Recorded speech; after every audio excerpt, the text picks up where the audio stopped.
अस्सलामुअलैकुम। मैं निशात अहमद आप तमाम साथियों का बहुत बहुत इस्तकबाल करता हूँ, खैर मक़दम करता हूँ, वेलकम करता हूँ आपके अपने ही यूट्यूब चैनल जीएस ऑनलाइन पर। साथियों, आज के इस वीडियो में हम आपको पढ़ाने वाले हैं साथियों कुछ क्वेश्चन आंसर है। इसलिए क्वेश्चन नंबर 1 है, स्कूल में दाखिले के वक्त भी तलबा में जबान को समझने की काफी सलाहियत होती है। इस बयान से वाज़ेह होता है कि मतलब एक बच्चा स्कूल में जब जाता है उस वक्त भी साथियों उसको बहुत कुछ आता है, जबान सीखने की सलाहियत होती है। तो इससे क्या होता है, बच्चों को सिर्फ मेयारी जबान पढ़ाना चाहिए, मतलब बच्चों को सिर्फ स्टैंडर्ड लैंग्वेज पढ़ाना चाहिए, या फिर पढ़ाते वक्त क्लासरूम में बच्चों की जबान को शामिल करना चाहिए। बच्चे के पास तमाम मालूमात होती है, उसे कुछ सीखने की जरूरत नहीं, बच्चे एक जबान सीख रहे होते हैं। क्या होगा, इससे क्या पता चलता है? चलिए सभी लोग बताइए। जे महिषा थैंक यू बहुत बहुत शुक्रिया। चलिए क्या कहा जा रहा है साथियों, ध्यान दीजिए कि हम ये जानते हैं कि एक बच्चा जब स्कूल में आता है तो उसको जबान सीखने की काफी सलाहियत होती है। तो वो किस जबान में सीखने की सलाहियत रखता है साथियों? वो मादरी जबान में। मतलब ये है कि हम को पढ़ाते वक्त क्लासरूम में बच्चों की मादरी जबान को भी शामिल करना चाहिए। ये आपका ऑप्शन बी क्या हो जाएगा, राइट हो जाएगा। जबकि सिर्फ और केवल आ जाए, मैंने आपको बताया उसको काट दीजिएगा। तो ये वाला बच्चों को सिर्फ मेयारी जबान पढ़ाना चाहिए, सिर्फ आ गया इसलिए इसको काट दीजिए। बच्चे के पास तमाम मालूमात होती है, उसे कुछ सीखने की जरूरत नहीं। जब कुछ सीखेगा नहीं तो फिर स्कूल क्यों आएगा, ये बात भी आप काट दीजिएगा। बच्चे एक जबान सीख रहे हो तो ये भी आपका कट जाएगा। ठीक है, चलिए अगला क्वेश्चन है, अमल का वो मरहला जिसमें बच्चा कोई जबान दिगर मराहिल के मुकाबले ज्यादा आसानी से सीख सकता है, वो ये है। 8 साल की उम्र से पहले, 13 साल की उम्र के बाद, 10 साल की उम्र से पहले, 8 साल की उम्र के बाद। यानी बच्चा जो है ना वो कब सबसे ज्यादा जबान सीखता है? जी 2 नंबर याद रखिएगा, 8 साल की उम्र से पहले बच्चा ज्यादा जबान सीखता है। अगर आप माँ बाप हैं तो आपको पता है कि अगर आप जिस बच्चे की तरबियत देना चाहते हैं, जिस बच्चे को साथियों जैसे सांचे में डालेंगे वो 8 साल से पहले ही। अब बच्चा जहां 10 साल 15 साल का हुआ साथियों, उसके बाद उसको आप नहीं ला सकते, अपने मन मुताबिक नहीं कर सकते। ऑप्शन नंबर ए आपका क्या हो जाएगा, राइट हो जाएगा। अगला क्वेश्चन है जे 3 नंबर क्वेश्चन में कहा जा रहा है कि साथियों थोड़ा सा छोटा करना होगा। चलिए देखिए, जब हम किसी जबान को फितरी तौर पर सीखते हैं तो यह अमल कैसे वाक़ई होता है? फितरी तरीका का मतलब होता है नेचुरल, जी यानी स्वाभाविक। इस पर प्रक्रिया पर वालिदैन की बातें सुनकर, मुअस्सिर तरसील पर तवज्जो देकर, अपने तौर पर पढ़कर और सीखे गए लफ्जों का इस्तेमाल करके, कैसे कहा जा रहा है के बजाय क्या कहा जा रहा है पर तवज्जो मरकूज करके। देखिए फितरी तौर पर हम लोग जबान सीखते हैं। फितरी तौर का मतलब क्या होता है? मादरी जबान। और मादरी जबान में आप साथियों, आपके माँ बाप ने कहा कि बाबू कहाँ हो, जल्दी उठो और स्कूल जाओ। अब आप ये गौर कीजिएगा कि क्या मतलब कैसे कह रहे हैं, क्या बोल रहे हैं, नहीं बोल रहे नहीं, बल्कि आप डायरेक्ट उसके मतलब पर चले जाएंगे। मतलब क्या कहा जा रहा है, बात समझिए। क्यों? ये कि फितरी तौर पर सीखने में बच्चे डायरेक्ट साथियों कहां पे क्या कहा जा रहा है यानी मतलब पर पहुंचते हैं। तो इसीलिए कैसे कहा जा रहा है के बजाय क्या कहा जा रहा है पे तवज्जो मरकूज होती है जब किसी जबान को फितरी तौर पर सीखते हैं। Option D J. अब वालिदैन की बातें सुनकर, बिल्कुल सही है, हम सीखते हैं, लेकिन उससे बेस्ट है मुअस्सिर तरसील पर तवज्जो देकर। यह फितरी तौर पर नहीं होता, यह रस्मी तौर पर होता है। अपने तौर पर पढ़कर और सीखे गए। पढ़ना लिखना यह फितरी में नहीं आता बल्कि यह रस्मी में आता है, इसलिए आपका ऑप्शन डी राइट हो जाएगा। अगला क्वेश्चन है 4 नंबर में, पूछताछ पर मबनी आमोजिश का मतलब है। पूछताछ का मतलब जानते हैं ना आप लोग? चलिए पूछताछ पर मबनी आमोजिश का मतलब क्या है? एक थ्योरी, एक इस्तिलाह, जबान सीखने का नजरिया, महारतों का तजर्बा और सिस्टम के साथ पेश करना और मतन को याद करना। एक हिदायती हिकमत अमली जिसमें तलबा बाहमी ताउन से मसाइल को हल करें और जिससे उनके तजर्बात जाहिर हो। मानियती निसाब कौमी अमली निसाब की तरह होता। ध्यान दीजिए क्या कहा जा रहा है जे, पूछताछ पर मबनी आमोजिश। साथियों पूछताछ कब होगा? जब एक बच्चा दूसरे बच्चे से मिलेगा तो एक बच्चा दूसरे बच्चे से जो मिलता है वही ना साथियों गुफ्तगू होती है, और उसी गुफ्तगू को बोलते हैं हम लोग क्या, वार्तालाप। क्या बोलते हैं साथियों, वार्तालाप। और यही वार्तालाप क्या होता है, बाहमी ताउन करते हैं क्या, एक बच्चे के। तो पूछताछ पर आमोजिश का मतलब है कि एक हिदायती हिकमत अमली जिसमें तलबा बाहमी ताउन से मसाइल को हल करें और जिससे उनके तजर्बात जाहिर हो। अब यह हिदायती हिकमत अमली कैसे है, इसलिए कि हमने बहुत सारे माहिर नफ्सियात मनोवैज्ञानिक का पढ़ा है कि बच्चे जो है ना वार्तालाप के जरिया बच्चे बाहमी रवाबित से ज्यादा सीखते हैं, जल्दी सीखते हैं। तो यह एक हिदायती हिकमत अमली है, ठीक है ना, इसीलिए आपका ऑप्शन सी राइट हो जाएगा।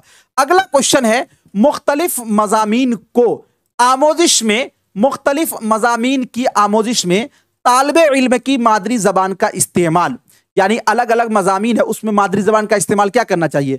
दूसरी जबानों की आमोजिश में मुखिल है, मुखिल का मतलब होता है रुकावट है, मतलब अगर हम मादरी जबान को डाल देंगे तो वो रुकावट हो जाएगा। अंग्रेजी जबान के क्लासरूम में इसकी इजाजत नहीं होनी चाहिए, मतलब मादरी जबान नहीं बोलनी देनी चाहिए। बेहतर आमोजिश में मुआविन होगा, दूसरी जबानों और मज़ामीन की आमोजिश में रुकावट के तौर पर काम आएगा। देखिए हमने पढ़ा है कि साथियों मादरी जबान जो है वो मुआविन होता है, बेहतर होता है, मददगार होता है। तो ये मुखिल यानी रुकावट, ये वाला भी गलत हो जाएगा। इजाजत नहीं देना, ये वाला भी गलत हो जाएगा। दूसरी जबानों और मज़ामीन की आमोजिश में रुकावट के तौर पर काम करेगा, ये वाला भी गलत हो जाएगा। बल्कि बेहतर और क्या होगा, बेहतर आमोजिश में यानी अच्छे अधिगम में ये क्या होगा साथियों, मुआविन होगा यानी सहायक होगा। ऑप्शन सी आपका क्या हो जाएगा, राइट हो जाएगा। चलिए अगला क्वेश्चन, अगला क्वेश्चन है जे 6 नंबर में कि 15 से 20 किलोमीटर की दूरी पर रहने वाले लोगों की जबानों में फर्क किस सतह पर सबसे ज्यादा होता। ये ध्यान दीजिएगा, जुमले की सतह पर, लफ्ज की सतह पर, सूरत की सतह पर, सौत की सतह पर और गुफ्तगू की सतह पर। 15 से 20 किलोमीटर आप जहां रहते हैं ना वहां से 20 किलोमीटर आप आगे बढ़िए, देखिए कुछ ना कुछ हल्का सा भाषा में चेंजिंग होता है। कौन सी भाषा में चेंजिंग होता है भाई साहब, तो भाषा में जो चेंजिंग होता है वो पहली जबान यानी मादरी भाषा में चेंजिंग होगा, यानी जो आपके इलाके में बोली जाती है थोड़ा सा चेंजिंग होगा। तो जुमला तो नहीं ना होगा उसके अंदर, लफ्ज की सतह पर भी चेंजिंग नहीं होता, बल्कि गुफ्तगू की सतह पर चेंजिंग होता है, थोड़ा सा बदलाव। कब होता है, 15 से 20 किलोमीटर पे, ठीक है ना। तो ये गुफ्तगू यानी बोलने में थोड़ा सा बदलाव आ जाता, तो ऑप्शन डी आपका क्या हो जाएगा, राइट हो जाएगा।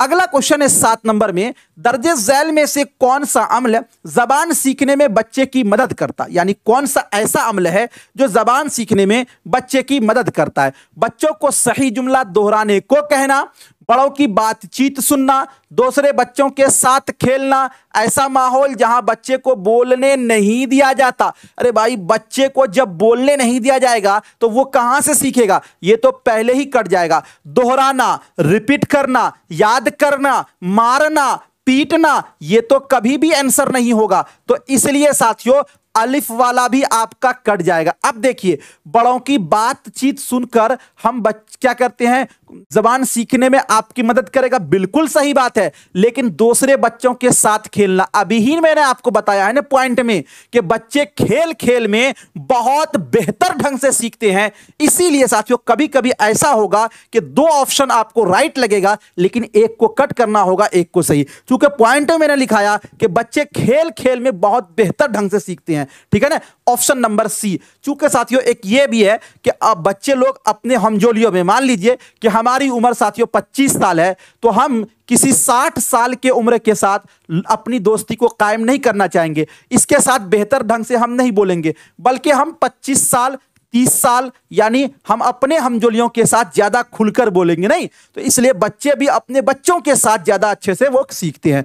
अगला क्वेश्चन, जबान में मोतबर तालीम का मकसद है, जबान में मोतबर तालीम का मकसद है तालिबे इल्मों में खुद एतमादी पैदा करना, तलबा की इब्तदाई गलतियों की इस्तलाह, तालीमी गलतियों का सुधार, और ये सभी। मतलब यह है कि जबान में आपको माहिर बनाने का मकसद क्या है, तो साथियों आपके अंदर खुद एतमादी आ जाए। खुद एतमादी का मतलब हुआ कि आपके अंदर आत्मविश्वास हो, जे आप जहां बोले, जिस बात को बोले, बिल्कुल एक बल देकर रखें। ये नहीं कि आप सही बोल भी रहे हैं, डर भी रहे अंदर से कि पता नहीं सही बोले कि गलत बोले जे, तो ये नहीं होना चाहिए। तो जबान में मुअतबर तालीम का मतलब है खुद एतमादी पैदा करना, बिल्कुल सही बात है। तलबा की इब्तदाई गलतियों की सलाह, मतलब जो आप स्टार्टिंग में गलती कर रहे हैं, छोटी छोटी गलती, वो भी आपकी सुधार होनी चाहिए, तब ये मुअतबर तालीम होगा। तालीमी गलतियों का सुधार, ये भी बिल्कुल सही है, ये भी आपका सुधार होगा। इसलिए आपका क्या होगा, ये सभी, यानी ऑप्शन नंबर डी आपका राइट हो जाएगा। चलिए अगला क्वेश्चन देखते हैं। जिन लोगों ने साथियों अब तक वीडियो को लाइक नहीं किया है, अब तो अब वीडियो को लाइक कर ही दीजिए, और जितने भी आपके क्वेश्चन है, कैरी हैं, वो लास्ट में पूछेगा, मैं जरूर बताऊंगा। चलिए अगला क्वेश्चन है, जबान की हुसूल याबी से मुराद इंसानी दिमाग के अंदरूनी सलाहियत की वजह से मादरी जबान या जबान सीखने के अमल से है। दूसरी जबान, तीसरी जबान, पहली जबान, चौथी जबान। इतने बड़े सेंटेंस पे आपको गौर करने की जरूरत नहीं है साथियों। आप जानते हैं ना या का मतलब क्या होता है? या का मतलब होता है बराबर, यानी एक लफ्ज है, उसी को आप डिटेल में थोड़ा सा ये कर रहे हैं, तो वही। अब यहां पे देखिए मादरी जबान, मादरी जबान या, यानी मादरी जबान का दूसरा नाम क्या है साथियों? तो पहली जबान है ना। तो इसीलिए आपका ऑप्शन सी क्या हो जाएगा, राइट हो जाएगा। लॉजिक से भी आप इसको हल कर सकते हैं। अगला क्वेश्चन है 10 नंबर में कि दूसरी जबान का तायुन करते वक्त हमें किस चीज का ध्यान रखना चाहिए? पूरे साल महज एक निसाबी किताब की ही पेशकश न हो, यह निसाब महारतों और मफहूम पर मबनी होना चाहिए, मवादे मजमून महज क्लास और मुदर्रिस तक महदूद न रहे, मज़कूरा बाला सभी। मतलब यह है कि हम दूसरी जबान, मतलब जो जबान सीखना चाहते हैं, मियारी जबान यानी स्टैंडर्ड लैंग्वेज, उसका तयन कर रहे हैं, तो उस वक्त हमें कौन सी बात को ध्यान रखना चाहिए?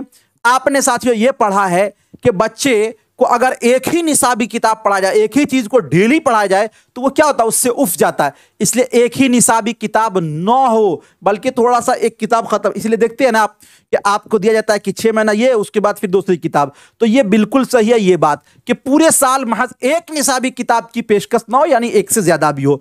यह निसाब महारतों और मफहूम पर मबनी हो, मतलब जो आप ले रहे हैं वो माने मतलब पर हो, यह बात भी बिल्कुल सही है। मवादे मजमून महज क्लास और मुदर्रिस तक महदूद न हो। आपने पढ़ा है कि बच्चे जब एक जबान सीख लेते या कुछ सीखते हैं, उस बेस पर वो आगे सीखते हैं, यानी तालीम सिर्फ स्कूल तक नहीं, बल्कि तालीम को, स्कूल की तालीम को हमें घर से जोड़ना है। तो इसलिए आपका ये वाला भी राइट है। जब तीनों राइट है तो इसलिए आपका हो जाएगा मज़कूरा बाला सभी, ऑप्शन नंबर डी आपका राइट हो जाएगा। अगला क्वेश्चन देखते हैं 11 नंबर में।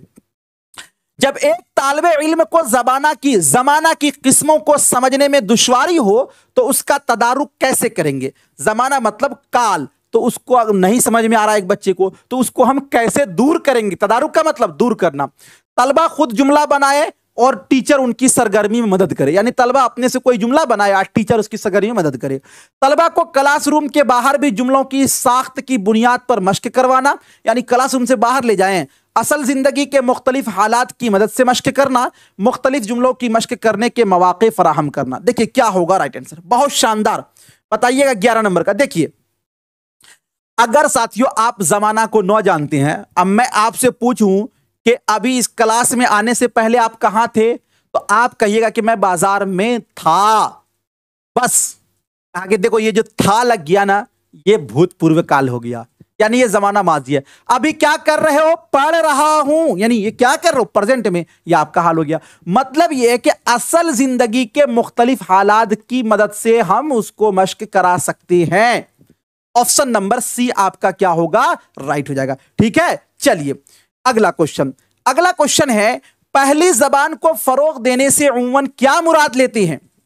जे आमोजिश, अपने आप सीखना, फरोग, वकूफ। देखिए आमोजिश का मतलब होता है अधिगम, और अधिगम जो है ना, ये पहली जबान की नहीं होती है, बल्कि ये दूसरी जबान की होती है। और यहां पे बात हो रही है पहली जबान की फरोग देने से, मतलब उसका विकास करने से मतलब है अपने आप को सीखना, ठीक है ना। ऑप्शन नंबर बी आपका राइट हो जाएगा। अगला क्वेश्चन है कि साथियों 13 नंबर क्वेश्चन कहा जा रहा है कि दर्जे झैल काम को क्या कहते हैं? दर्जे झैल काम क्या है? उस्ताद अपनी रफ्तार से मतन को पढ़कर सुनाता, मतन मतलब पैराग्राफ को पढ़कर सुनाता, और आमोजगार ग्रुप में जल्दी जल्दी कुछ निकात लिखते हैं, यानी जो जब उस्ताद पढ़ रहे हैं तो बच्चा क्या करता है कि उसको कॉपी पर जल्दी जल्दी लिखता रहता है सारा बच्चा, और बाद में मतन की दोबारा तश्कील करते हैं, यानी वो लोग बाद में फिर से वो मतन को पढ़ते हैं, वो लोग उस पर बहस करते हैं। ये क्या कहलाएगा? इमला यानी डिक्टेशन यानी श्रुतलेख, कवायद का इमला यानी ग्रामर का ये डिक्टेशन, दोबारा लिखने का काम बाहमी इमला। देखिए गौर कीजिए, उस्ताद अपनी रफ्तार से मतन को पढ़कर सुनाता है, आमोजगार ग्रुप में जल्दी जल्दी लिखते हैं। ग्रुप का मतलब यानी सारे बच्चे एक दो करके सब लिख रहे हैं, तो साथियों ये क्या होगा? ग्रुप में लिखना, ये बाहमी इमला होगा, ऑप्शन नंबर डी। और सिर्फ इमला जो जब बोला जाए, जिसको डिक्टेशन श्रुतलेख बोलते हैं, ये होता है कि उस्ताद बोलता है बच्चा लिखता है, ये नहीं होगा। आपका ऑप्शन डी इसका राइट हो जाएगा। अगला क्वेश्चन देखते हैं 14 नंबर में। बोलने में क्या कह रहा है 14 नंबर क्वेश्चन? कि बोलने में सही लफ्ज को सही तरतीब और तलफ्फुज से इस्तेमाल करना है। हदफ जबान, बोलने का तरीका, जबान का अमल, मुस्तअमल जबान। देखिए क्या कहा जा रहा है, गौर कीजिए। एक बार वीडियो को लाइक कर दें आप लोग, भाई साहब जी एक बार लाइक कर दीजिए आप लोग, बहुत शानदार। जिनको जो भी पूछना होगा ना लास्ट में पूछेंगे, मैं जरूर बताऊंगा। क्या कहा जा रहा है कि बोलने में सही लफ्ज को सही तरतीब और तलफ्फुज, यानी जिस लफ्ज को जिस तरह बोलना उसी तरह बोला जा रहा है। तो इसका ये क्या होगा? मतलब ये हुआ साथियों कि अगर बोलने का मतलब यह है कि आप जिस लफ्ज को जहां बोला जाए वहीं बोलिए, तो यही होगा बोलने का तरीका। ऑप्शन नंबर आपका क्या हो जाएगा? बी राइट हो जाएगा। अब एक बात और जान लीजिए, हदफे जबान का मतलब क्या होता है? जिस जबान को आप हासिल करना चाहते हैं, यानी वो जबान, यानी मियारी जबान। क्या कहलाएगा हदफे जबान का मतलब? ये बार बार आता है सीटेट के अंदर, ठीक है ना। मुस्तअमल जबान का मतलब है कि जो जबान आप इस्तेमाल कर रहे हैं, और जबान का अमल। तो सही लफ्ज को सही तरतीब और तलफ्फुज से इस्तेमाल करना, ये बोलने का तरीका कहलाता। अगला क्वेश्चन 15 नंबर क्वेश्चन है, बहुत शानदार है कि साथियों कहा यह जा रहा है कि पढ़ने के दौरान जब तलबा को नामानूस लफ्जों का सामना होता, नामानूस का मतलब ऐसा लफ्ज जिसका वो माना मतलब नहीं जानता, तो उन्हें बताया जाना चाहिए कि वो तहरीर को समझने के लिए, यानी उन्हें यह बताया जाना चाहिए कि वो आप इसको समझने के लिए क्या करें? ज्यादा आसान तहरीरों का इंतखाब करें, यानी जो सबसे आसान हो उसी को पढ़िए। अच्छा, जब आसान पढ़ेगा तो फिर भारी कभी आए तब क्या करेगा भाई?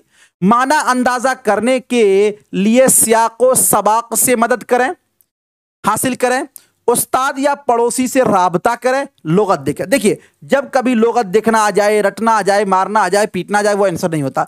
जब कोई लफ्ज नामानूस लफ्ज आपके पास आ जाए, यानी जिसका माना आपको पता ना हो, तो आप सियाको सबाक, सियाको सबाक का मतलब होता है हिंदी के अंदर संदर्भ। संदर्भ का मतलब होता है कि आगे पीछे देखकर आप माना का पता नहीं कर सकते, बिल्कुल कर सकते हैं। कंपनी का मैसेज आता, हम लोग आगे पीछे देखते क्या कहना जाता है, हालांकि मीनिंग नहीं जानते, जान लेते। तो यही होगा साथियों, पढ़ने के दौरान जब तलबा को नामानूस लफ्जों का सामना हो तो उन्हें सियाक से मदद लेनी चाहिए। ऑप्शन नंबर बी आपका राइट हो जाएगा। साथियों टोटल 15 क्वेश्चन आपको मैंने कराया। कैसा लगा आज का ये क्लास एक बार बताइएगा। थैंक यू, शुक्रिया, बहुत बहुत शुक्रिया।